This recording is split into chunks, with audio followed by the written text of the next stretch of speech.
Welcome to another video. Section 79 of Bharatiya Nagarik Suraksha Sanhita ये क्या कहता है? Where warrant may be executed. अब ये वारंट कहाँ एग्जीक्यूट किए जा सकते हैं? A warrant of arrest may be executed at any place in India. मतलब एक वारंट ऑफ अरेस्ट जो है अगर इशू किया गया है एक मजिस्ट्रेट कोर्ट के थ्रू, तो उसको इंडिया में किसी भी प्लेस में एग्जीक्यूट किया जा सकता है। मान लो a warrant issued in one state, ठीक है। मान लो दिल्ली में कोई वारंट, मान लो दिल्ली,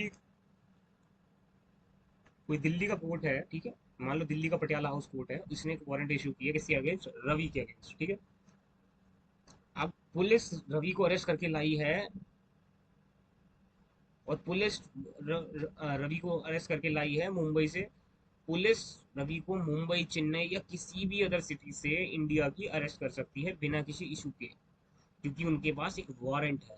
इसलिए आप ये मत समझो, मान लो अगर आपने क्राइम किया है बिहार में, ठीक है, वहां के मजिस्ट्रेट कोर्ट ने आपको एक अगेंस्ट वारंट भी इशू कर दिया है और आप भाग गए हो बिहार से, तो आप अगर इस गलत फहमी में हो कि आपको कुछ होगा नहीं और आप दिल्ली आ जाते हो, तो आपको बिहार की पुलिस अरेस्ट करने दिल्ली नहीं आएगी। जैसे कि अगर आपको एक केस याद हो, अभी एक बहुत बड़ा गैंगस्टर था यूपी का, तो वो क्या चाह रहा था, वो यूपी से दिल्ली भागकर आ गया था, नोएडा के अब वो नोएडा फिल्म सिटी जा रहा था ताकि न्यूज़ चैनल पे आके सारे किसी पॉलिटिशियंस और किसी तरह के पावरफुल लोगों के बारे में वो कुछ इन्फॉर्मेशन देना चाह रहा था, और उसको पता था अगर वो अरेस्ट हो जाएगा तो उसे मार दिया जाएगा। तो हुआ यही। तो क्या हुआ, मैं ये नहीं समझा रहा हूँ आपको कि वो मार दिया गया नहीं मार दिया गया, उसका इनकाउंटर हो गया था वैसे तो, लेकिन इस स्टोरी में इम्पोर्टेंट उसका मरना नहीं है। उस स्टोरी में इम्पोर्टेंट है कि यूपी पुलिस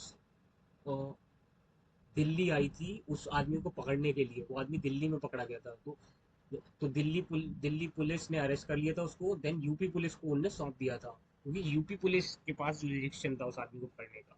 मैं ये समझा रहा हूँ आपको। तो जो वारंट है वो कहीं भी एग्जीक्यूट किया जा सकता है इंडिया में। केरला के किसी पुलिस स्टेशन का कोई वारंट एग्जीक्यूट करवाने के लिए जम्मू कश्मीर तक भी जाया जा सकता है, जम्मू कश्मीर से भी पकड़ के ले जाया जा सकता है, उसको केरला ले जाया जाएगा।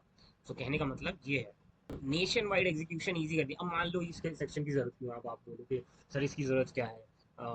मान लो वो केरला का नहीं है और मान लो बिहार में नहीं है, तो उसको अरेस्ट करने दूसरे स्टेट जाएंगे, खर्चा होगा। तो क्यों ना हम ऐसा करें कि दूसरी स्टेट की पुलिस को ही बोल दें कि आप अरेस्ट करके ले आओ। ऐसा किया जा सकता है, लेकिन इश्यू इसमें ये आता है कि कन्वीनियंस, और मान लीजिए इसमें एक वो जुरिडिक्शन का इशू बन जाता है, क्योंकि अब पुलिस मैनुअल जो है, जेल मैनुअल्स हैं, जेल के रूल्स हैं, ये हर स्टेट के अलग अलग हैं। अरेस्ट करने के रूल्स अलग नहीं हैं, जेल के अंदर जो रूल्स हैं वो थोड़े अलग अलग हैं।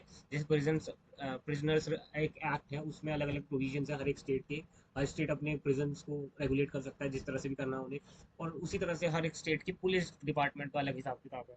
तो इसीलिए अगर किसी एक स्टेट के पुलिस डिपार्टमेंट को इन्फॉर्मेशन है किसी को पकड़ने के लिए, तो ऐसा हो सकता है कि दूसरे स्टेट से वो इन्फॉर्मेशन कॉन्टैक्ट इन्फॉर्मेशन शेयर ना करें, क्योंकि कभी कभी कवर्ड ऑपरेशन होते हैं। किसी कन्विक्ट को पकड़ने के लिए, कोई बड़ा क्रिमिनल है उसको पकड़ने के लिए इस तरह की जाल वाल बिछाए जाते हैं। तो इस तरह की चीज़ें एक्चुअल रियल लाइफ में भी होती हैं, ये फिल्मी बातें नहीं है।